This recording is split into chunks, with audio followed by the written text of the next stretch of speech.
Good morning, everyone. I'm Peter Tucker. I'm so happy to see all of you reunionites. I'm the president of the Society of Alumni, class of 1978, and I want to welcome you all to the fourth annual Society of Alumni Reunion Weekend meeting. Before we begin, I'd like to invite Frank Bice. It is my pleasure to invite him to offer an opening prayer. Frank? Thanks. Our deacon. Also, Frank is celebrating his 40th reunion at Canterbury.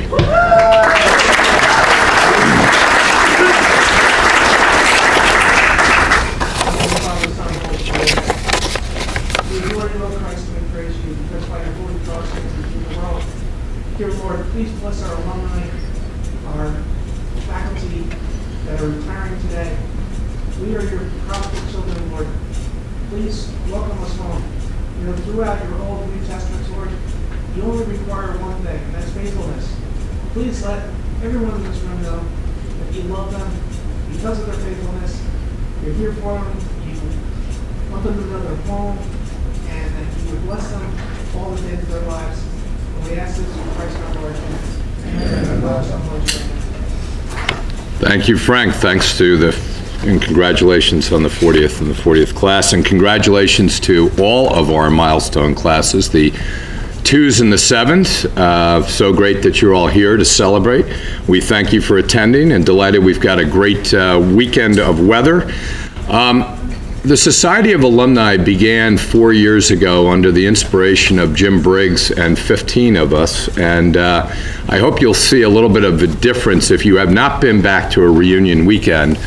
It's our hope that you'll see a little bit of a difference about reunion weekends, and we built in some content, and I think we've got an exciting agenda for you, as well as the most important thing, which is to connect with each other and to kind of share that sense of community. So I'd like to especially begin by congratulating the 50th reunion class, the class of 1967, led by Mike Foley and Billy Ranger. All good friends of one of my brothers, so that's special. And then the 25th reunion class, led by a Society of Alumni Executive Committee member, Patricia Sordoni Rasmussen. It's great to have all of you here with us today. So we also have a member of the class of 1945 with us, Bill Morrison. And our youngest graduate in the room is Peter Berry from the class of 2013. So it's great, 45 to 2013, we have a 68-year spread of reunion attendees. Congratulations.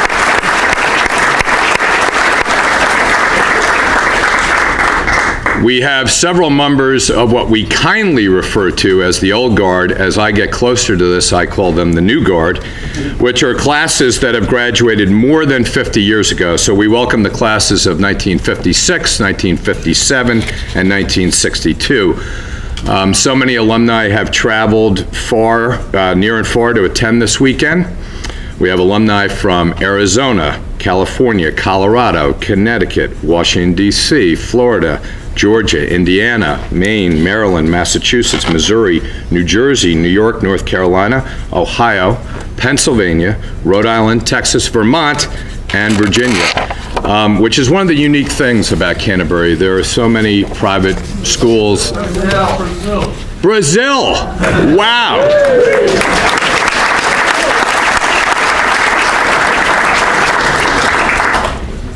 And it was just about what I was going to say, which is the unique character of the school is not just a regional school, but a national and international school.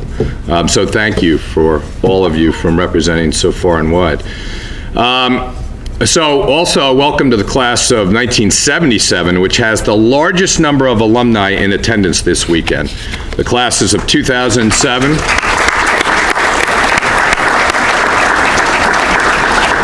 The classes of 2007, 97, and 67 also have great groups gathering as well.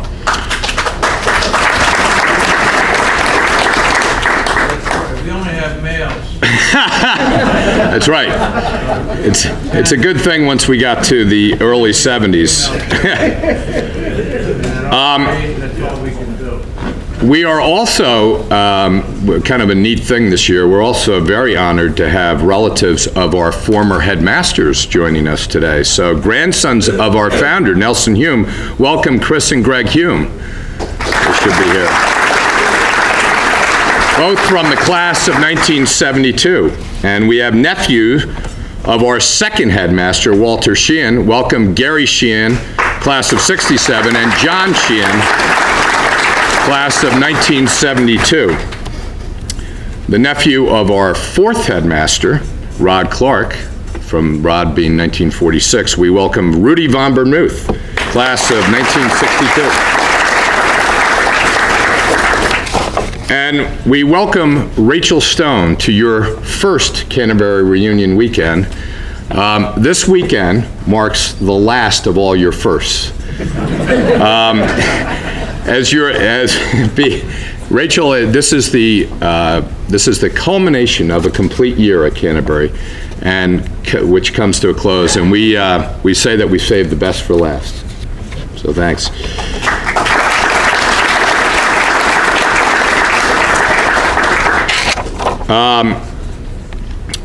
Finally, I'd like to welcome all of my Society of Alumni Executive Committee members who are here on the stage with us today. It's great to have everybody since the formation of this.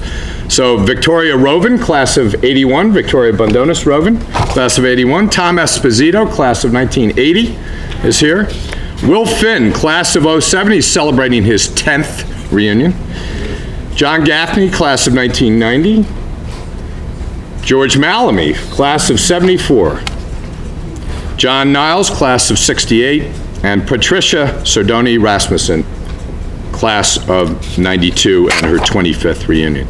So at this point in time, I am very pleased to call the annual meeting of the Society of Alumni to order. I'm going to invite John Niles, class of 1968, and co-chair of the Society of Alumni Nominating Committee, to the podium.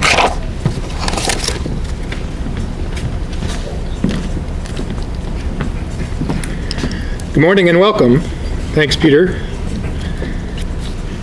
Our first order of business this morning is the election of Society of Alumni Executive Committee members. Mr. President, the nominating committee submits the following slate of executive committee members for a 3-year term. Thomas Esposito, class of 1980. Emily Cloblin, class of 2000. Andrew Garvin Hammer, class of 1985. Robert Maloney, class of 1995. John Niles, class of 1968.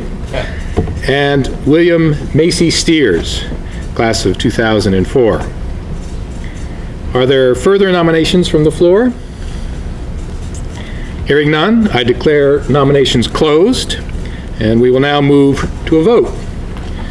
All those in favor, please say aye, and all opposed say no. I now ask you to vote on the aforementioned slate of candidates for the Society of Alumni Executive Committee. Aye. And opposed? Nay. Thank you, George. The ayes have it. These graduates are elected for a 3-year term commencing today. Ladies and gentlemen, please join me in a round of applause for the Society of Alumni Executive Committee.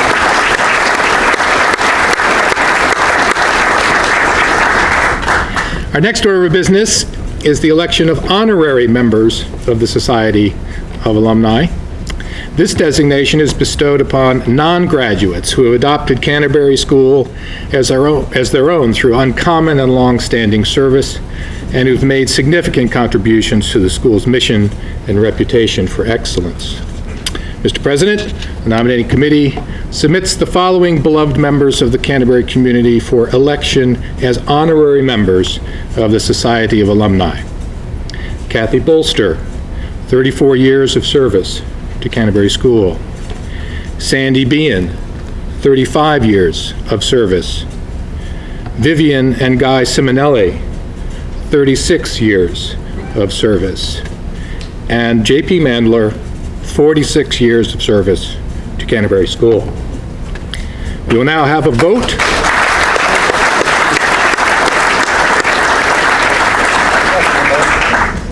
Is there a motion to accept this? Thank you. We will now have a vote, and all those in favor, please say aye to accept this group of non-graduates as honorary members of the Society of Alumni. Aye. Opposed? Quiet, George. The ayes have it. These individuals are elected as honorary members of Canterbury School. Thank you. At this time, I'm pleased to introduce Victoria Bodanis-Rovin, class of 1981, and Vice President of the Society of Alumni.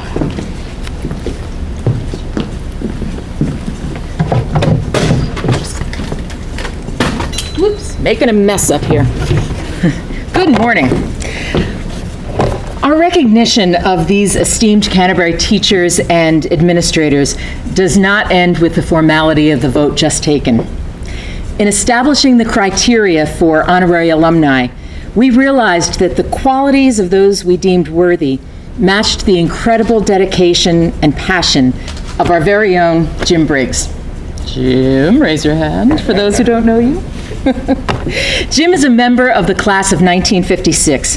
He has served as a trustee since 1993, was the 2002 recipient of the Canterbury Medal, the school's highest honor, and has been a member of the faculty and a coach.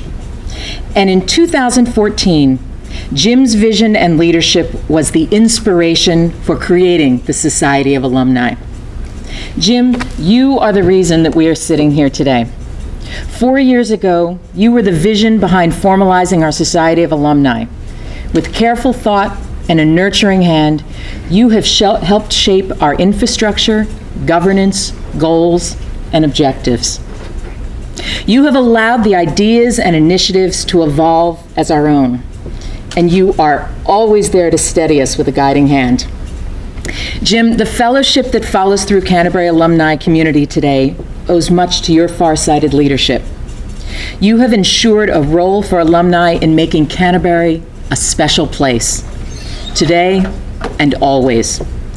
And you have created meaningful ways for us all to celebrate, learn, and connect. It is with tremendous gratitude and respect that we present Kathy Bolster, Sandy Bean, Guy and Vivian Simonelli, and J.P. Manler with the James R. Briggs Class of 1956 Honorary Alumni Award. Together, you comprise 187 collective years of service to Canterbury. In the same spirit as Jim, you have given yourselves in countless personal and professional ways and have always exhibited a selfless commitment to the well-being of our students and graduates. Indeed, the sum of your life's work has nurtured the family of Canterbury. Today, we have invited alumni to say a few words about the legacy of your unparalleled Canterbury careers. Ladies and gentlemen, it is my pleasure to introduce Bridget Eaton, class of 2007. Bridget.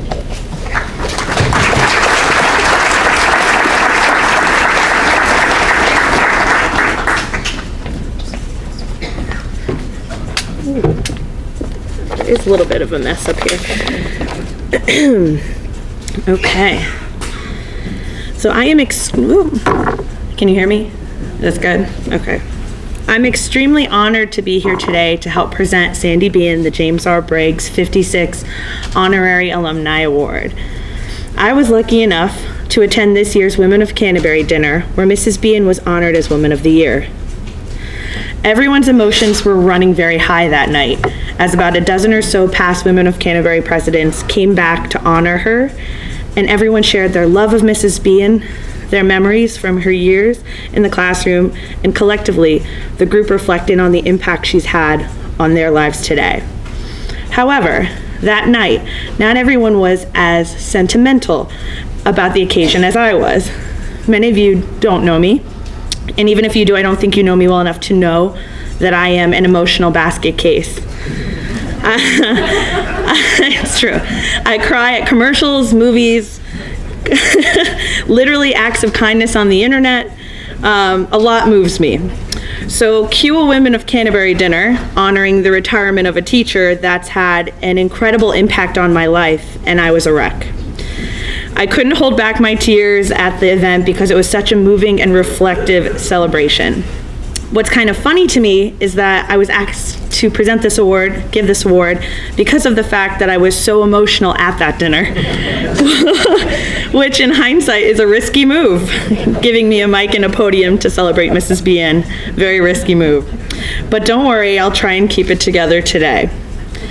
What I want to do today is reflect on exactly what was behind those emotions that evening and why I'm not alone in feeling them, even though others maybe show them in different ways. So, I am offering up what I think are my 3 stages of reaction and emotion upon hearing about Mrs. Bien's retirement from Canterbury. First, you remember all of the fun times at Canterbury and get nostalgic about the experience. It's been a decade since I graduated, which is slightly terrifying, but when I think back at my time at Canterbury, almost every memory, every joke, every core friendship I have now happened because of one of Mrs. Bien's classes or extracurricular groups. My friends and I get together to this day and tell the same stories about the crazy field trips to New York City in a toaster, those little buses, our epic adventures in Montana, or the laughter and chaos we would cause in AP Bio in the science department. None of this would have happened without Mrs. Bien and the amazing, comfortable, and fun learning environment she created. She helped us build memories that will last forever and have stood the test of time. Second, you get a little deeper and you start to reflect on the personal impact that Mrs. Bien had on your life. So after I processed all those fun memories, I recalled just how special Mrs. Bien made me feel and how much time and effort she invested in me and my future. She was an extremely supportive teacher, advisor, and leader. She gave me opportunities and experiences I may never have had access to, hiring me summers to help clean up the formaldehyde in the science department to make some extra money, helping me finance my trip to Montana so I had the opportunity, like everyone else, to participate and grow through that experience. She also put me to work, teaching me administrative skills that put me ahead of the curve when I joined the workforce. Although I am concerned a bit of those organizational skills have rubbed off on me today. If you've seen her office, you know what I'm talking about. She also challenged me in class, held me to a higher standard academically, yet still let me run wild in the science department, stealing ice cream and candy and bringing them to my friends in class. She gave me the space and the opportunities to become the leader I was and still am today through Women of Canterbury and more. She taught me about the importance of community. This has impacted my career exponentially, helped me excel, and impact the lives of others since. Now finally, the third point. You realize that you're not alone and that Mrs. Bien had this impact on many other people as well. What's amazing about all of this, which I had never really realized before the Women of Canterbury dinner, is that although my relationship with Mrs. Bien is incredibly important to me, it's strong, personal, has had a large impact on my life. My experiences with Mrs. Bien are not unique. I am not alone, I am just one of many. For decades, Mrs. Bien has impacted thousands of women just as she had impacted me. She has taught us all the power of leadership, community building, science, the importance of women in science, and how important it is to just have fun. Mrs. Bien is a big part of who I am today, and I'm lucky to have had Mrs. Bien impact my life. But so are countless others. My tears that night at the Women of Canterbury dinner came with the realization that so many people have grown into intelligent, amazing, caring, and compassionate adults because of their time at Canterbury and their time with Mrs. Bien. It does make me sad still that the future students and Women of Canterbury will not have the opportunity to be impacted by this woman. But I rest easy knowing that her legacy will always live at Canterbury and with the many students she touched throughout the years who are now paying it forward. So with that, here's my call to action. Keep the legacy going, pay it forward, everyone, and thank you to Mrs. Bien for all you've done for me, for my peers, and for Canterbury. Thank you.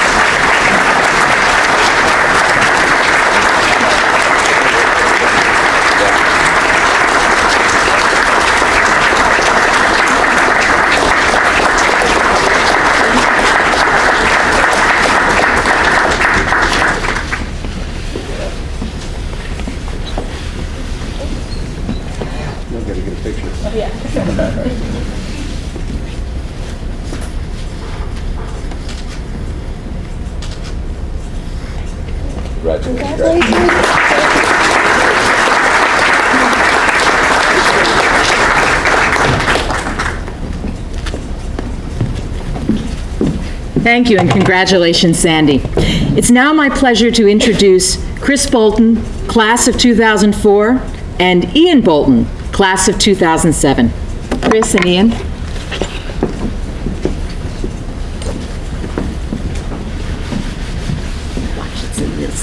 Thank you. Okay. Thank you to Peter Tucker, Jennifer Laprinzo, and the Society of Alumni for having us here. My name is Chris Bolster, class of 04. And I'm Ian Bolster, class of 07.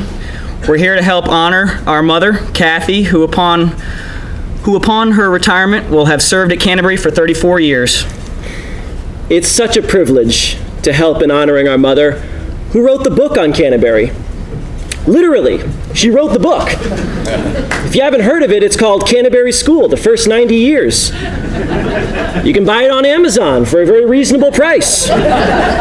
Probably at the Canterbury bookstore too, I don't know.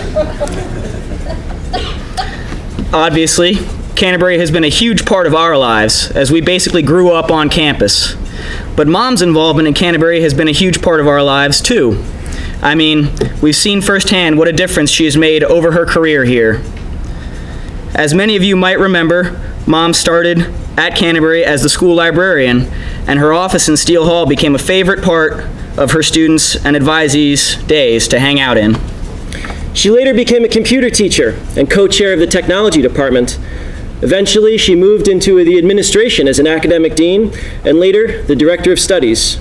Finally, she returned to her position in the technology department and assumed responsibility for the school yearbook.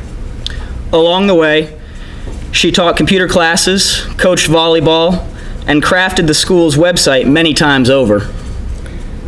But all that, it doesn't tell the true story of Mom's involvement here at Canterbury. It doesn't tell about the various library duties, movie trips, New York City theater trips. It doesn't tell of the time when she drove 2 girls to JFK Airport in the middle of the night so that they could catch an international flight to visit their sick father back home. It doesn't tell of the time when I was a freshman, too scared to audition for the school play, and Mom got a couple of the seniors, people that she knew I looked up to convince me to audition. Of course, now theater is my life. And what about the time when the girls on the volleyball team wanted to order expensive, customized sweats, and there was one girl on the team whose family couldn't afford it, so Mom quietly paid for her so that she had sweats that matched everyone else? Or what about the way that Mom always helped out Canterbury's theater program? She volunteered to run the concession stand and donated snacks and drinks for the theater to sell, as well as making handmade jewelry to sell for the raffle. And after every performance she attended, you could count on seeing her and Dad moving up and down the aisles, picking up discarded programs and candy wrappers and empty water bottles so that no one else had to do it. For 34 years, Mom has been beloved of her advisees, colleagues, and students. Canterbury has been a central part of her life for so long, and she has selflessly dedicated her time and energy in order to make this community stronger.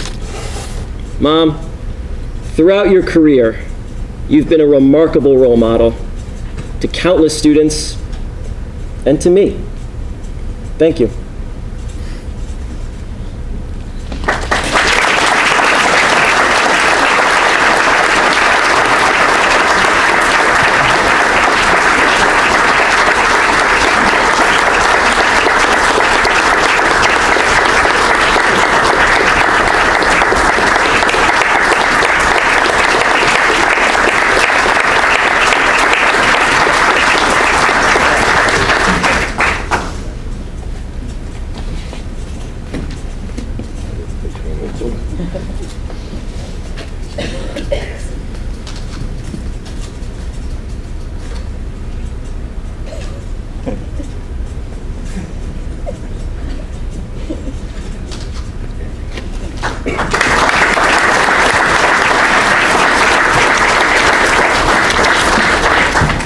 Congratulations. Ladies and gentlemen, next it's my pleasure to introduce Adriano Echevarria, class of 2007.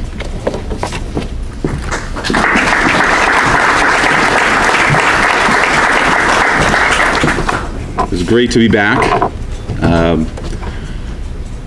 I'd like to start off by saying a special thank you to Canterbury and the wonderful staff that has organized this ceremony and the events that will take place this weekend. And congratulations to all of the recipients being honored here today. It is with deep gratitude that I return to a place that I consider home to say a few words about two very special people in my life and to the lives of many people here in this room. By way of background, I graduated from Canterbury in 2003 and have known Guy and Viv for over 18 years. Many memories over that time that will be with me forever.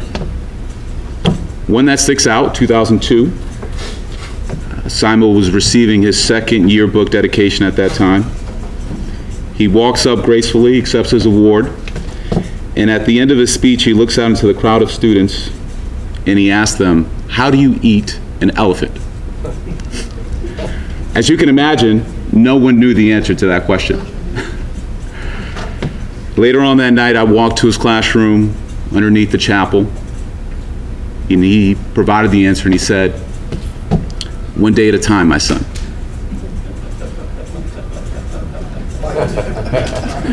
One bite at a time.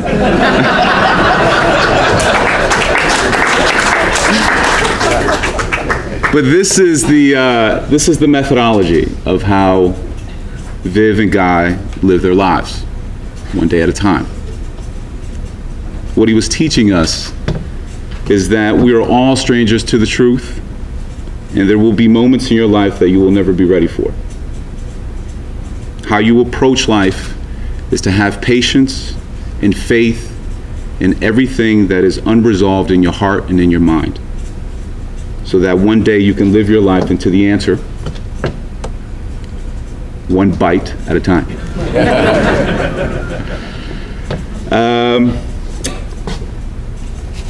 Today, many of us see our lives through a metaphor of a journey through the external world of the ladder of success. For Guy and Viv, they have lived their lives through humility, grace, and service. Through the many years, Viv has dedicated her time and heart to Loaves of Fishes, a local community center to help feed the hungry, and together, their trips to Lourdes, France since 1994, their greatest gift to Canterbury and to all of us has been their time. Over the many experiences and roles they've played in the Canterbury community, my greatest memory is how they've done it as a team. Parents of 4 children, and still always finding the time to help the community and serve those in need. They did it together, a beautiful dance of teamwork of over 30 years of work and service.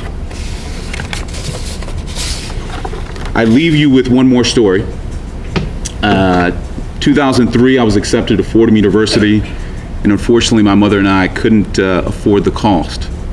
Spiritually depleted, Simon printed out the words, "God isn't finished with you yet."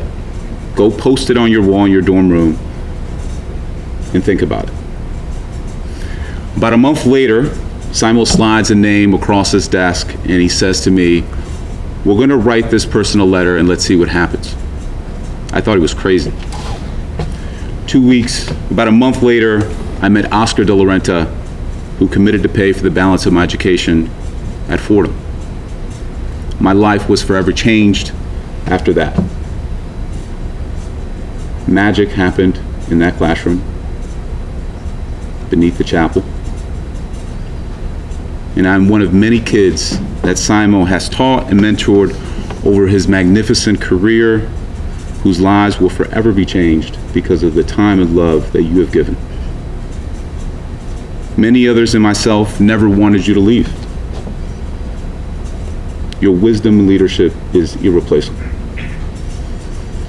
With that, I part with these final words. This institution has gone through remarkable change and growth since my time. But Guy and Viv have taught us that Canterbury is a place that is bigger than all of us. How we remember it and how we live our lives because of it are a result of staff like Guy and Viv who have dedicated their lives to serving the school and its mission. So it is the responsibility of every Canterbury saint here, including myself, to continue to honor that legacy. Viv and Guy, on behalf of Canterbury and all its staff, from a distance and here, we thank you for your love and your commitment and sacrifice. In memory of all your service, I leave you with a reading from the Gospel of Luke, chapter 6, verse 38. Give, and it will be given to you, a good measure, pressed down, shaken, together and running over, it will be poured into your lap. For with the measure you use it, it will be measured to you. God bless Canterbury. Thank you.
What a privilege I have. It's now my huge privilege, and I want to do this on behalf of my fellow classmate, Michael Burke, also 78. What a privilege it is for us to have the opportunity to recognize a great friend and confer a James Briggs Honorary Alumni degree to J.P. Manler, Canterbury's longest tenured ever faculty member.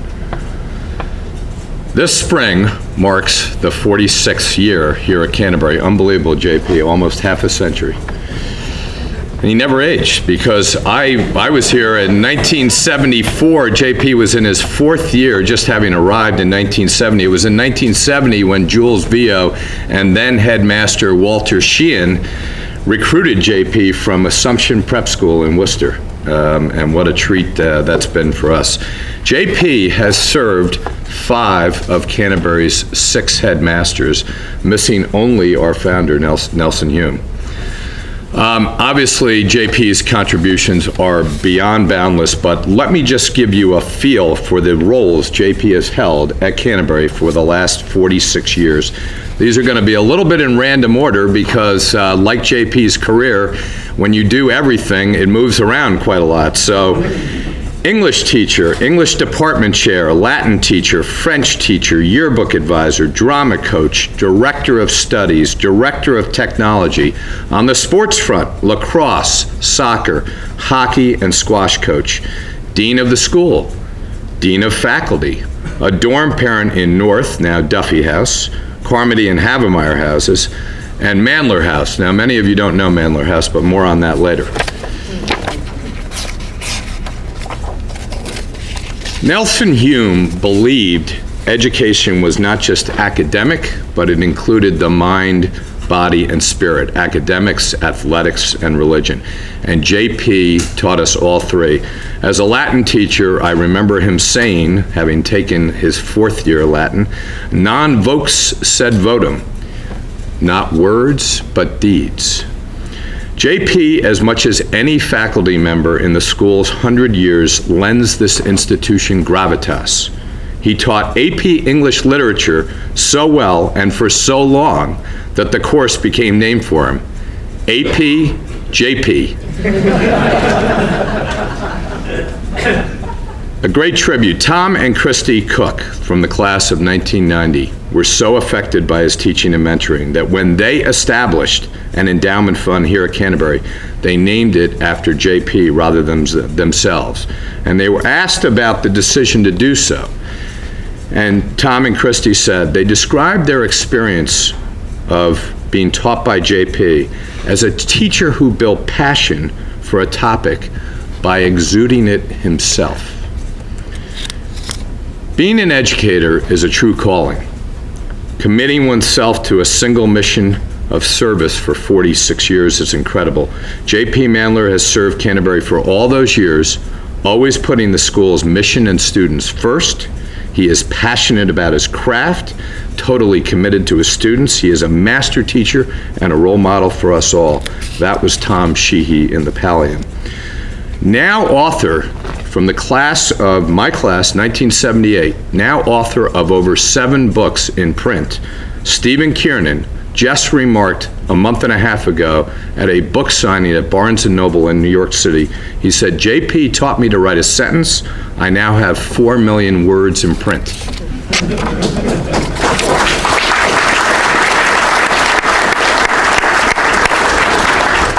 One of my favorite memories, there's so many, but I just chose a couple. One of my favorite memories of JP was when he was the assistant JV soccer coach our sophomore year, my sophomore year with Michael and I. Our first game was away at Kent School, and we went in 2 vans, as we were known to do then. The starting team had not been announced, and Michael Burke and I happened to be in the van that JP was driving. And we asked him, is the starting team in the other van? And JP replied, not necessarily. We got to Kent and we were on the starting team, which is the great sense of JP's dry sense of humor. In my junior year, I arrived back and I learned at that time, just as I arrived on campus, that 4 of us were actually going to be living in the Manler's off-campus house, which was off-campus, well behind Carmody and Havemeyer. And we were a little, at first, we wanted to be with our classmates in South House. And, but it turned out to be one of our most favorite and memorable times. We would go upstairs, eat popcorn with JP, Lou. They were just in the beginning of their family, I think. Well, I'll tell you that in a moment. And JP would play the banjo for us. I also got a little extra Latin tutoring, not that, which was obviously highly needed. So my favorite story from that period of time, this is priceless. The 4 of us arrived early for preseason sports, as many of them sure you have done. And JP and Lou's newborn had just been born. I think it was your 3rd, JP, just a few days early. Now, Tom Ewing, also from our class, had arrived even earlier than we did for cross-country pre-training, preseason practice. And he was, and we all were living in the basement of JP's house. JP yells down the basement, Tom, get up here, Lou's having a baby. Ewing rushes upstairs, and all of a sudden you hear the clanking of pots and pans, and JP asks, Tom, what are you doing? And Tom replies, Mrs. Manler's having a baby. I'm boiling water. JP told him, and this is classic, this is exactly how it came out. Tom, stop. Watch the kids. I'm taking Lou to the hospital. Obviously, there are so many fond experiences, so many great teachings, so many wonderful memories, but the last memory I'm going to leave everybody with is JP's infectious cackle of a laugh. He loves a good laugh. And so many of us have enjoyed his continued friendship and counsel of JP and his family. It's now my distinct privilege to invite JP up to receive an honorary Canterbury James Briggs.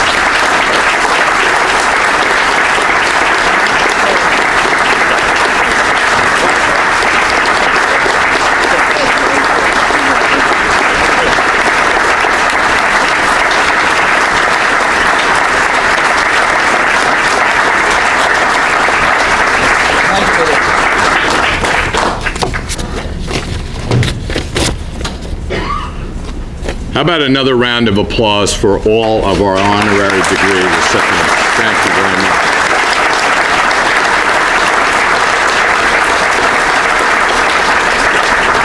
So at this point in the program, we have the presentation of the Distinguished Alumni Award, which was began by the Society of Alumni 4 years ago. There is perhaps no greater calling than to dedicate a life's work to the service of others. Rudy von Bernuth, from the class of 1962, has worked in the field of humanitarian relief and international development for 45 years. He began his career as a Peace Corps volunteer in Colombia and thereafter worked for CARE for 20 years before joining Save the Children.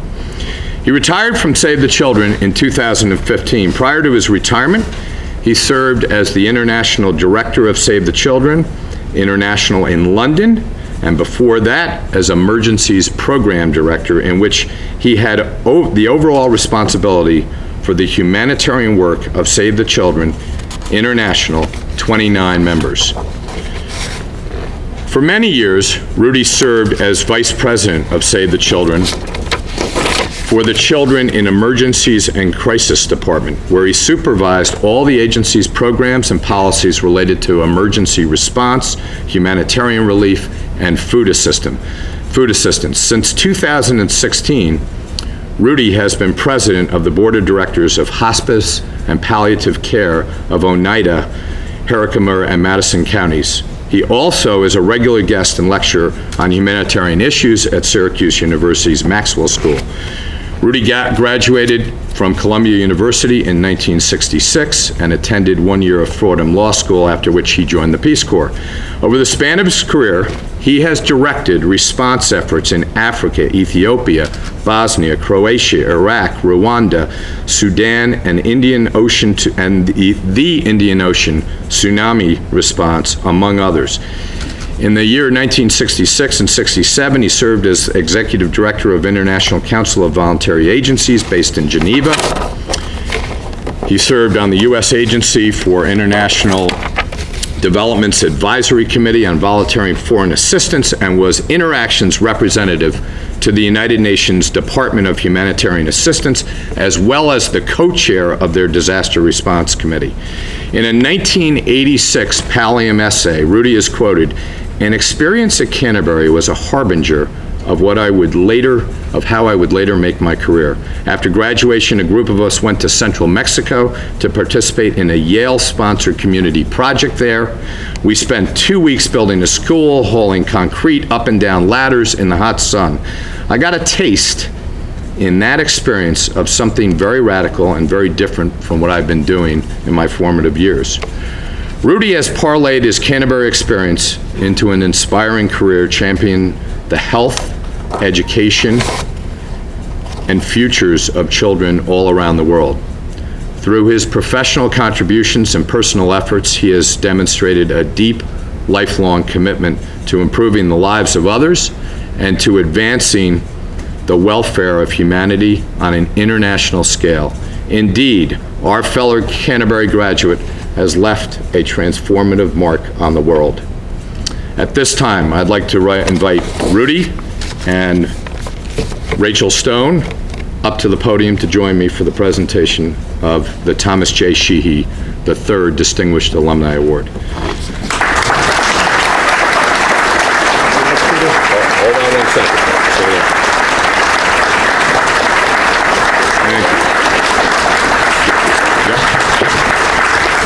So I want to read the inscription on the Thomas J. Sheehy Distinguished Alumni Award. It was established in 2014 and named after the 5th headmaster of Canterbury School, recognizes an alumna of Canterbury School who, through their professional, community, or public service, has brought distinction to themselves, credit to Canterbury School, and benefit to the communities they serve.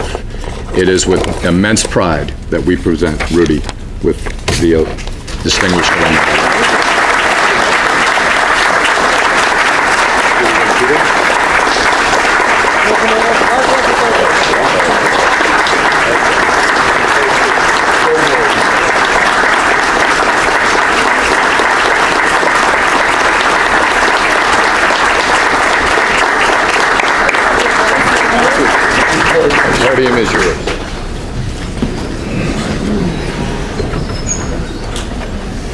I think we're going to have some punch parties in Barneveld to fully utilize this wonderful-looking award that I've received. Thank you very, very much, everybody.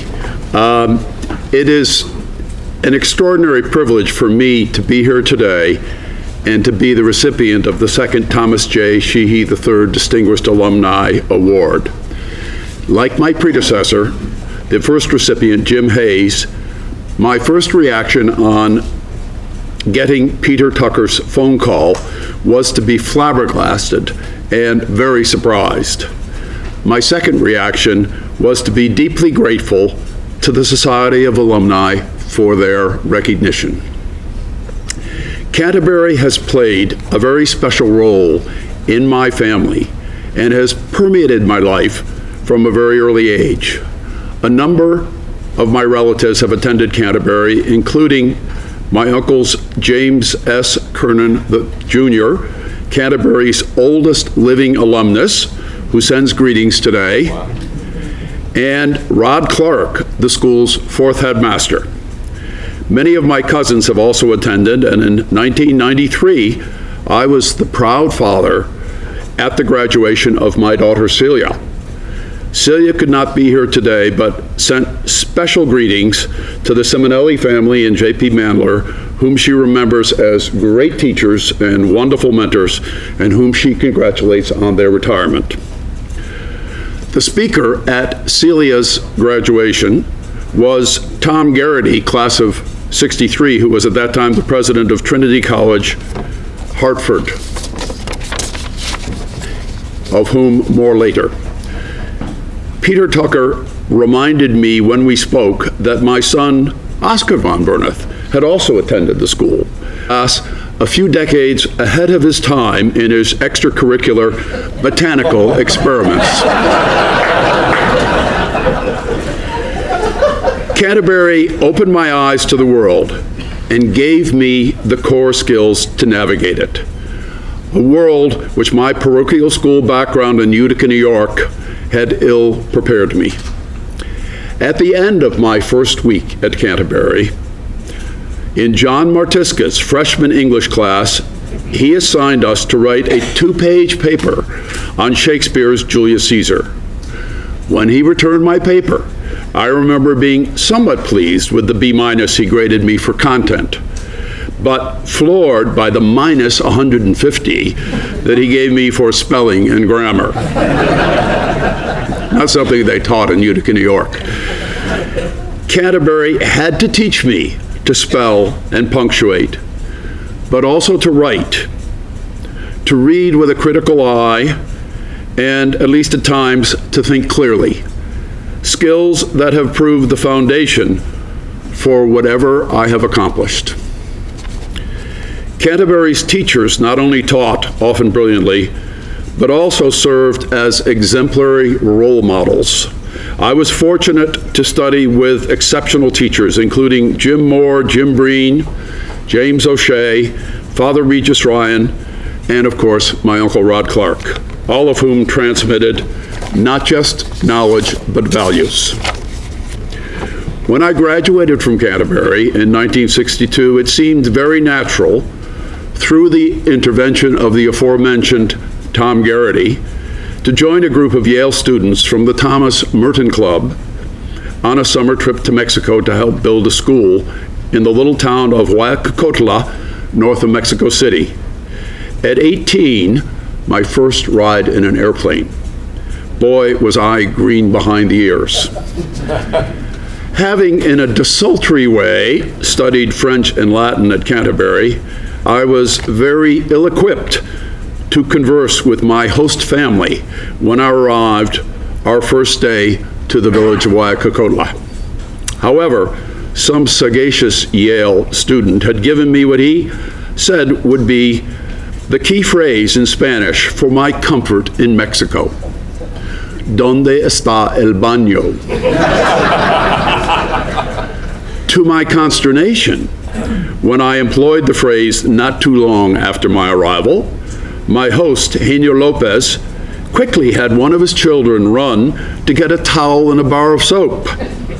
and indicated that he would escort me down to a nearby stream. Suffice it to say, I eventually found the outhouse, and now, after a 47-year international career, I can include, quote, locating the facilities in almost any country on my resume.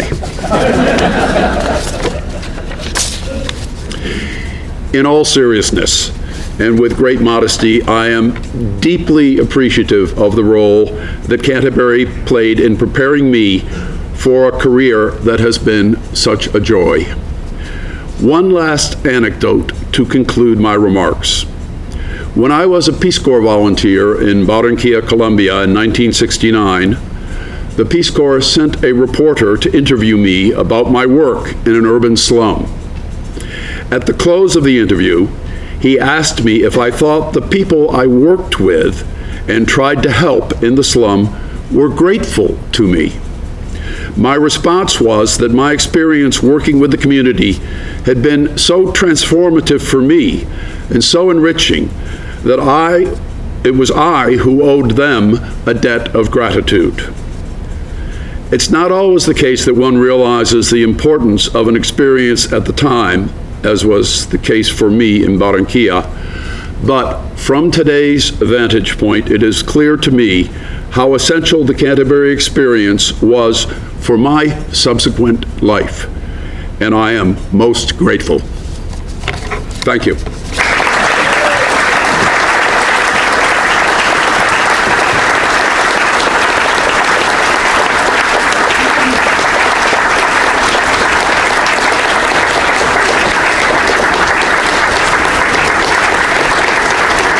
Thank you so much, Rudy, and for the embodiment of everything Canterbury stands for.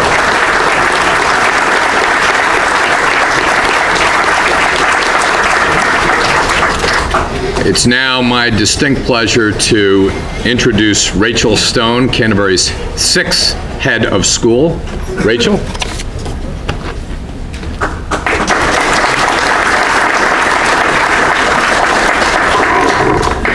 Thank you, Peter. Congratulations again to Rudy. Wonderful remarks. If this were my class, I would ask you all to stand and stretch and go to the board to solve some problems because you've been sitting and listening for a long time. Instead, I will keep my remarks fairly short, and as you know, there is a Q&A at 2, and I'd be happy to answer questions at that point today. 2 weeks ago, pretty much exactly at this moment, we sat here as a student body for the final school meeting of the year. The seniors had graduated. It was the last school meeting before exams would begin, and so lots of logistical announcements were taking place, and I turned to Pete Codier and Sue Roberts and I said, do we usually have some kind of final send-off, or is there a tradition? And they sort of looked at me with big bright eyes. I said, okay, I got this. So I stood up and I took a risk, wondering if it would land on silence, and I said, a really wonderful way to end a year is to thank one another. And if anybody is willing to stand up and thank someone, that would be a terrific way to start our summer. Well, lucky me, it could have gone on for 2 hours. These kids started with proctors and captains and faculty who were leaving, favorite moments in class, the older student who brought them a sandwich from the snack bar, the assignment that was helped, the extra help, the championship. It went on and on and on. Some kids wanted to get up 2 and 3 and 4 times, and I sort of looked around and I said, I know we have to cut this eventually. The reason I share this anecdote is because it really affirmed everything I have learned this year about the Canterbury student body. First and foremost, they are a happy and grounded group of teenagers. Not all the time, not in every moment, not on every issue, but in general, this is a place where our students want to be, are happy being a part of, and stay grounded in terms of this is not a place filled with pretension, and that has been very important to me and my family. The other thing it reminded me of and affirmed was our students spend a lot of time looking beyond themselves and recognizing that the role they play in the lives of others matters. And while this is really obvious to us as adults, if you remember what it was like to be 14 or 15 or 16 or 19, it's pretty easy to get wrapped up in your own life, your college plans, your significant other, let alone what's going on in digital media and how many likes you got that day. And so for our students to be able to look around a room and recognize those that have impacted their journey here, it's remarkable. And this does not happen in many adolescent communities. And for them to so willingly, without any prompting, preparation, had no idea it was coming, to go on so long that I eventually had to say, last two, and then we have to end school meeting, really speaks to this student body's willingness to look beyond themselves. And the third part of that is the trust and respect they have for one another. Again, if you think back to high school, to stand up among your peers and say something maybe a little sappy and maybe might make you look a little vulnerable and show emotion, that's not easy when you're 15 or 16. And the fact that this community is created in a way that our students trust each other, respect one another, that you can have a 13-year-old stand up and there are some PG hockey players in the front, and that they can do that is really quite remarkable. And all year I have seen that, my family has seen that, but to end on a note where these students could once again affirm it was quite remarkable. So what does this mean for Canterbury? Well, in year one, I have learned all of those things: grounded, happy, grateful. The heart and soul of this place is extraordinary. We feel very blessed and privileged to be here. And so I get the vision question, the next step question, where are we going question. And a lot of what I've learned this year is we need to start shouting from the hilltop. This place is wonderful. It is grounded on values that matter. Our mission and our message is not just important and meaningful, but quite frankly, a differentiator.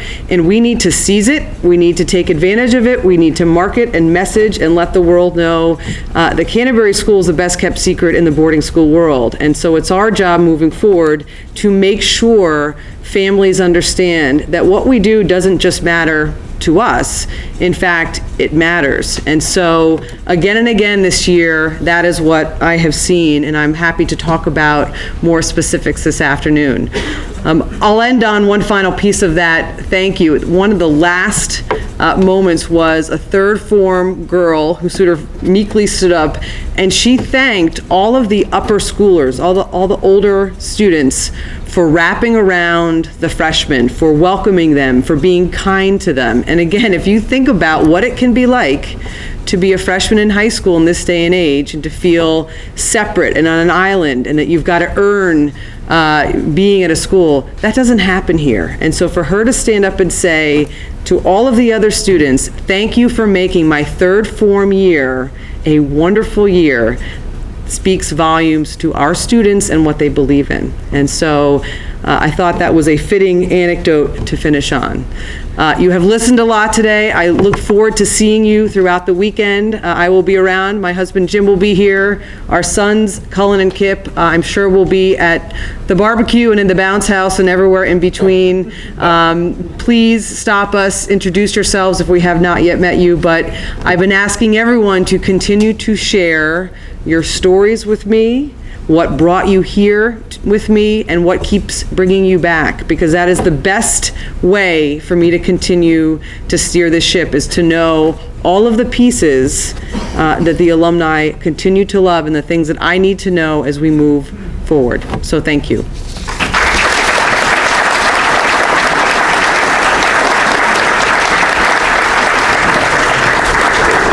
Thanks so much, Rachel. And as you know, we are so lucky and blessed to have both you and Jim. And so on behalf of all of the alumni, please know how excited we are to support you as you lead our alma mater into this second century of Canterbury. As Rachel mentioned, after lunch, I encourage everyone there. She will be doing a Q&A after lunch. I encourage you to attend. So at this time, this is the stretch moment of our Society of Alumni meeting. We have a short video to show you, and I'm going to invite everyone on stage to go down and take a seat in the audience, and everybody can get a little stretch. So let me tell you a little bit about this video as everybody makes their way off the stage.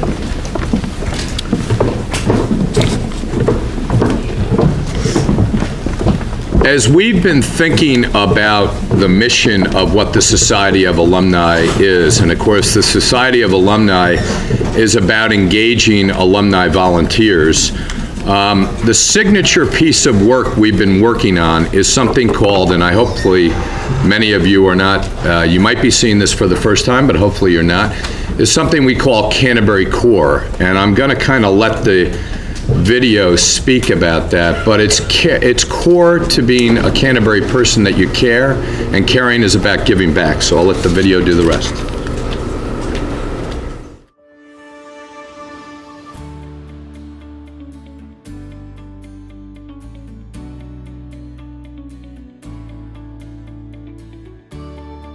The Society of Alumni at Canterbury started because we've got 5,000 alumni all over the country and the world, and we've never formalized anything.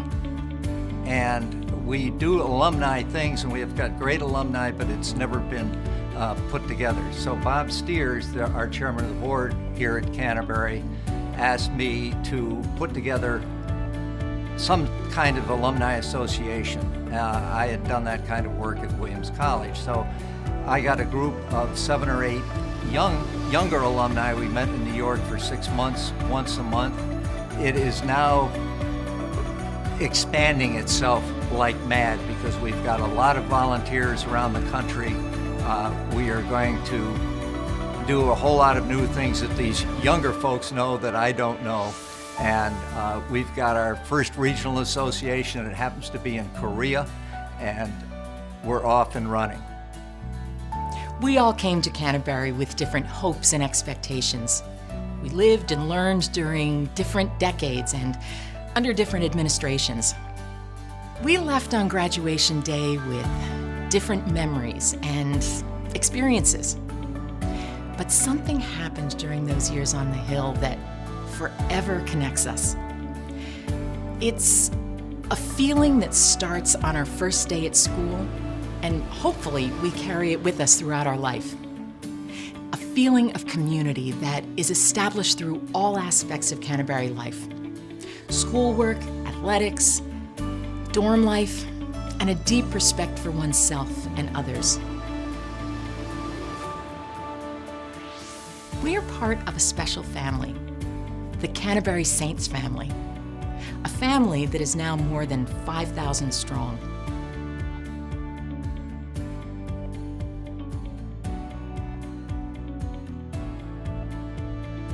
That feeling of community was clear while we were in school. The Society of Alumni wants to make sure that experience extends long past graduation because the world is complex and more challenging than ever. The Canterbury family should always be a group that you can turn to for guidance and knowledge, a group you can lean on for emotional, social, and spiritual support. And so we've created the Canterbury Core, a natural extension of our community. This initiative is an invitation to all alumni who wish to volunteer whatever time, talent, knowledge, and network they may have to help the school and each other thrive and excel in the world. Alumni volunteers are the living endowment of any school. They enrich the student experience, support the work of administrators and faculty, and elevate the reputation of the school. Coming forward with our time and talent is just as valuable as our financial support of the school. We have an amazing network of alumni, from accomplished professionals at the highest industry levels to extraordinary humanitarians who are changing the world. Whether you are across town or across the globe, the Canterbury Core provides a variety of ways for you to be involved with your Society of Alumni. Just as important, it provides very real opportunities for you to benefit from our alumni community. Our admissions team travels all over the world to recruit promising students. Would you like to host a reception for prospective families in the fall, or call accepted students in the spring? Would you come back to campus to speak to students about your career and your journey since Canterbury? Could you offer an internship at your workplace for a student? Could you spend an hour on the phone with a young college graduate, helping them prepare for a job interview? Are you living on the West Coast and interested in networking with other alumni? Or maybe you're in Boston and would like to gather a group for a Red Sox game. Canterbury is the great school that ties us all together. Let's celebrate our memories and experiences as a community. Let's connect with each other and the school in meaningful and mutually beneficial ways. And let's give back to the place that has had such a profound impact on our lives.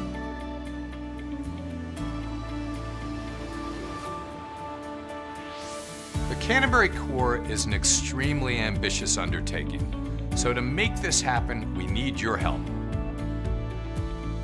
To be part of the Canterbury Corps, you just need to be willing to volunteer some time and enthusiasm.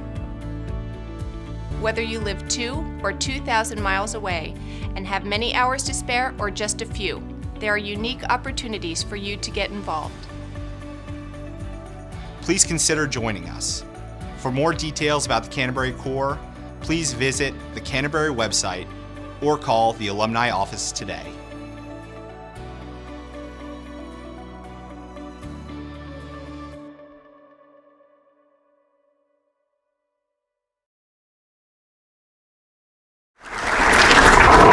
It struck me in Rachel's remarks that one of the most powerful things she said was that we need to shout out from the top of this great Aspetuck hilltop. And part of what you're seeing here in Canterbury Corps is about, they're really, what's core to Canterbury Corps? There's really three things, okay? First of all, a school only has 4 forms of assets. We have the physical plant, the land, and all of that. We obviously, the most important is the faculty and staff and leadership of the school. The parents and students are the third, but the alumni are the huge fourth asset of the school. And so Bob Steers in that video makes an incredible point. He says the alumni are Alumni Volunteers are the living endowment of the school. So there's a couple of things in that video. First of all, Greg Coleman, he's in the video, he just came back to school to advise the school on a couple of things to help the school. One, to help with feeder schools on admissions about using technology and how technology works. And the second is to give the school technology advice. Those of you who don't know, Greg now is the president of BuzzFeed, has a tremendous amount of technology advice. And so when you start to see that kind of volunteerism and that kind of give back, you get the power of what we can do. And that brings pride, right? Because what's core to Canterbury is that Canterbury cares and caring matters. And so to date, we have over 110 alumni signed up. And there's mostly around 2 areas. So when you think about this, there are really 2 kind of streams that we've envisioned, okay? Alumni to alumni. How can I help other alumni? And when you're thinking about helping other alumni, we've got people offering internships. They're helping young college graduates do interview preparing, how to prepare for interviews coming out of school.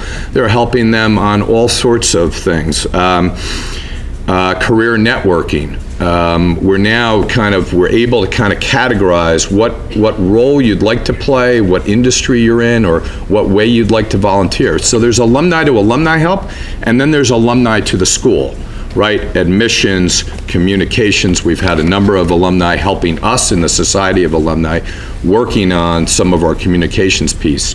And with that, I want to make a special thank you to our advancement office, Glenn Schwitter, who heads it up, and Jen Laprinzo, who have done an amazing job helping us launch Society of Alumni Canterbury Corps. A huge thank you to you guys.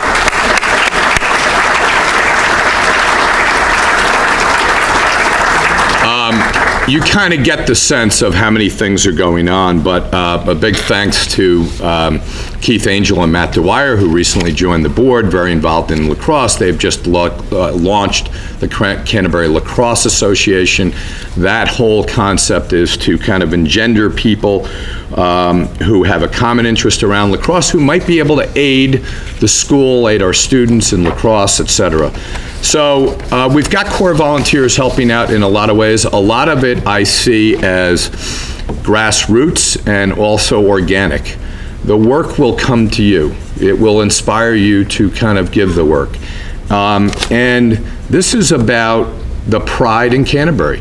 When you see kind of, and I hope that through today's program, and certainly honoring Rudy von Bernuth for all of his work, for these great 4 faculty members who really talk about Canterbury Cares, Canterbury is core to Canterbury to care, nurtured so many people, you get the sense of how prideful we can be, and we can shout from the top of this hill.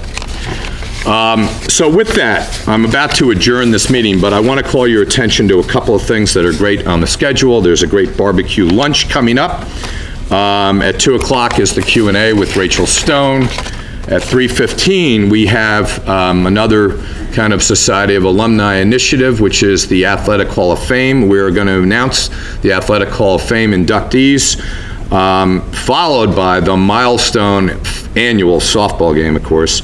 The Alumni Memorial Mass is at 6:15, and the all-class reunion dinner tonight is at 7 o'clock. I'm going to ask for a motion to adjourn the 4th Annual Society of Alumni meeting. And when we adjourn, don't get up, because we will have the singing of Cantuaria Floriaque. So again, thank you all. Congratulations on your reunions. Do I have a motion to adjourn the 4th Annual Society of Alumni? Thank you. The meeting is adjourned. I invite you.